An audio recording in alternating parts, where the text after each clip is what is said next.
Bhagavad Gita is a combination of Jnana, Karma, and Bhakti. Jnana is for intellectual clarity, Bhakti is for emotional refinement, and Karma is for purity of sanskaras. Bhakti Yoga is deeper than Jnana and Karma Yoga. Bhakti is emotional attachment distinct from knowledge or action.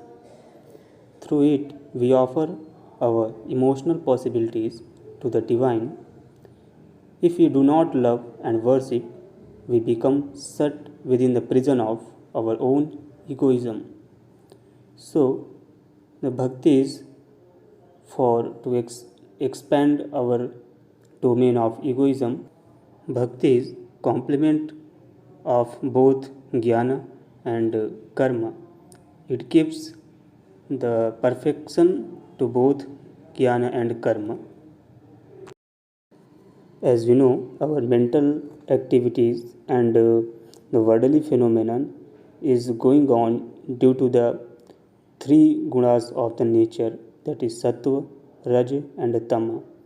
This is called the divine energy or maya of the super consciousness. One dwells, it means our consciousness dwells in this maya, and it is very difficult to overcome, to be transcendence this maya. But here path is said, the path of bhakti, the path of surrendering our own self, due to which one can cross this maya easily. This is told in the 7th chapter of Bhagavad Gita. This sloka tells us that bhakti and bhakt may have different goals, and due to this there are 4 types said. One is arth, jigyasu, artharthi, and jnani. Arth bhakt is who is distressed, who is in the pain. Jigyasu bhakt is who is the seeker for knowledge, who want to be enlightenment. And artharthi, the type of devotee, type of bhakt, who is seeking for worldly possessions. He want to fulfill his own desires through the bhakti. And fourth is the jnani bhakt, who is situated in the knowledge, who knows the gunas of prakriti, their secrets, and thus he is doing bhakti of the supreme consciousness. Lord Krishna told himself that among all these 4 types of devotees, the devotee who worship the Lord with knowledge, that is best, and that is considered the highest level of bhakt, and it is very dear to Lord himself, and that is jnani bhakt. The another categorization of bhakti is sakama and niskama bhakti. This is categorized due to the differentiation of the consciousness of the bhakta. It is said that those whose knowledge has been carried away by material desires surrender to the celestial gods. Following their own nature, they worship the devatas, practicing rituals meant to propitiate these celestial personalities. The men who have not get freed from desires, they worship the Lord to fulfillment of their own desires. Faith of such devotee get steady in form of gods. Here, the another characteristic of Niskam Bhakti is said, the person whose sins have been destroyed by engaging in pious activities, means Karma Yoga, become free from the illusion and dualities. Such person worship me with determination, and such type of bhakti is said as Niskam Bhakti, and it gives the real attainment of Brahman. The chapter 12 is named as Bhakti Yoga. Here Arjun discussed about the Sakar Upasana and Nirakar Upasana. The devotion with the form of Lord and the devotion with the formless Lord. And he asked that who is better among both two.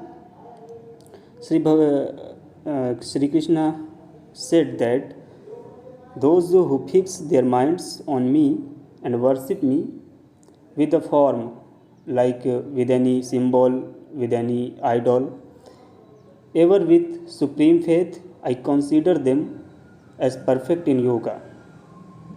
He is considered, but those who worship me as the formless, as the unchanging, the imperishable, and the omnipresent one, and who have restrained their senses, who are even mind everywhere, who are engaged in the welfare of all beings, sarvabhute hite ratah, they also come to me. मतलब निराकार की उपासना करने वाले, हर सर्वत्र ब्रह्म को देखने वाले और सभी प्राणियों के हित में लगे रहने वाले, अपनी इंद्रियों को संयम में रखने वाले व्यक्ति, ऐसे ज्ञानी व्यक्ति बिना किसी आकार, बिना किसी प्रतीक के भी ब्रह्म की उपासना यदि करते हैं, वो भी ब्रह्म को प्राप्त होते हैं, जिस प्रकार प्रतीक द्वारा उपासना करने वाला भक्त ब्रह्म को प्राप्त होता है। यहाँ भक्ति योग साधना के कई सारे माध्यम बताए गए हैं। Let your mind fix in me, your thought dwell in me, and due to this you will live in the Brahman consciousness.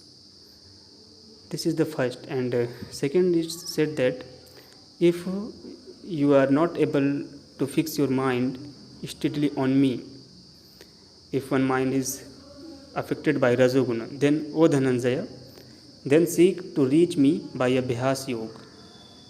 If the Rajoguna is too much in the mind, then through constant practice one should involve in the Bhakti Yoga.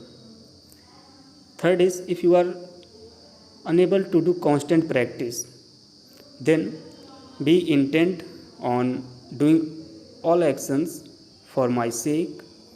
Even by performing actions for my sake, you will attain perfection.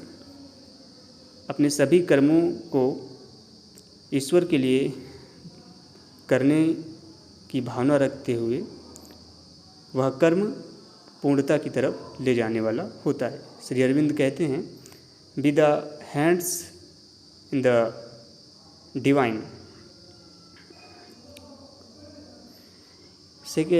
Next is, if you are unable to do even this, surrender thy self to me in love, not worrying about the fruit of actions, with the self subdued. यदि अपने कर्म को भी नहीं समर्पित कर पा रहे हैं तो अपने आप को ईश्वर के प्रति प्रेम रखते हुए समर्पित करने से भी भक्ति योग की सिद्धि होती है. यहाँ पर भक्ति योगी के कई सारे प्रकार, उसके लक्षण बताए गए हैं. He who hates no being, who is friendly and compassionate to all, who is free from the feeling I and mine, even-minded in pain and pleasure, forbearing, ever content, steady in meditation, self-controlled and possessed of firm conviction, with mind and intellect fixed on me, means Brahman consciousness. Such a devotee is dear to me, means the qualities having devotee is loved by the God.